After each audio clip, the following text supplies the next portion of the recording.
the idea that there is somewhere a physical third eye is obvious. Putting it this way, you have two eyes.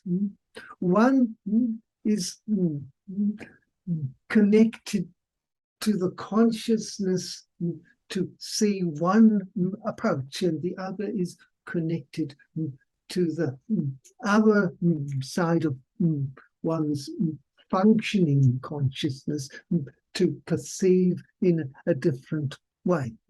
There are two eyes then focused on the same thing. And they are polar opposite. And like all polar opposites, they appear to have a different approach, a different focus, if you like. And then, shall we say, arises the concept of paradox.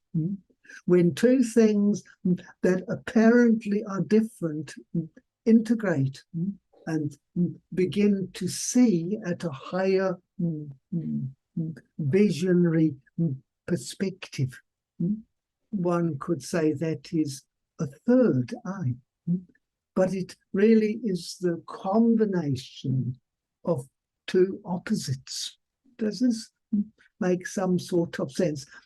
It is difficult to say this in terms of the physical world. The physical world, two eyes appearing to see the same thing with the same mechanisms. But they are viewing it from different angles, if you like. Interesting. Does this make some sort of sense? Yeah. So I am simply saying that when one views the world, first of all, one sees, if you like, with the physical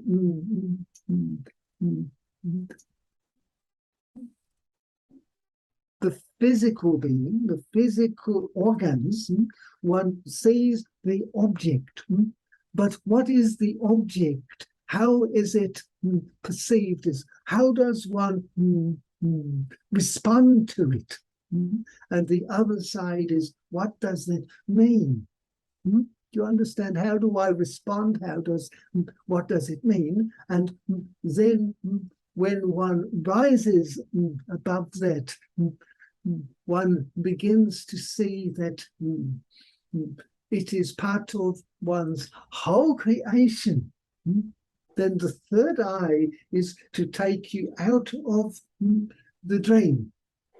Do you understand? Then one is perceiving it from a different level of consciousness, where meaning and feeling are integrated together. And one perceives it as, shall we say, something of value, something that uplifts. Whatever it is, one truly feels it as it is itself. So essentially what people refer to as the third eye is that ability to rise above with that detachment and see the whole. So it's not necessarily an energetic center on your forehead. Is that just symbolism? Of course, because how else do you describe it?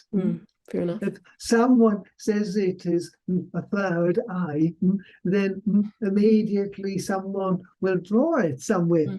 But where is the space to put it?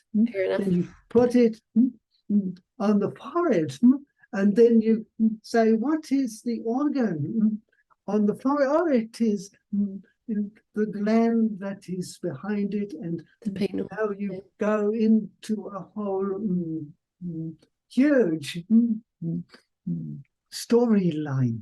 Everything, remember, is a story you are making up. But what does it matter?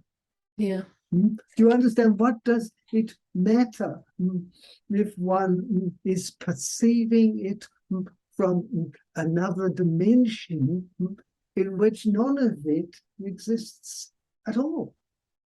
You understand? It is a figment of the field. And when I say that, then of course it is energetic. The field itself is the pattern of energetics that manifest. Thank you.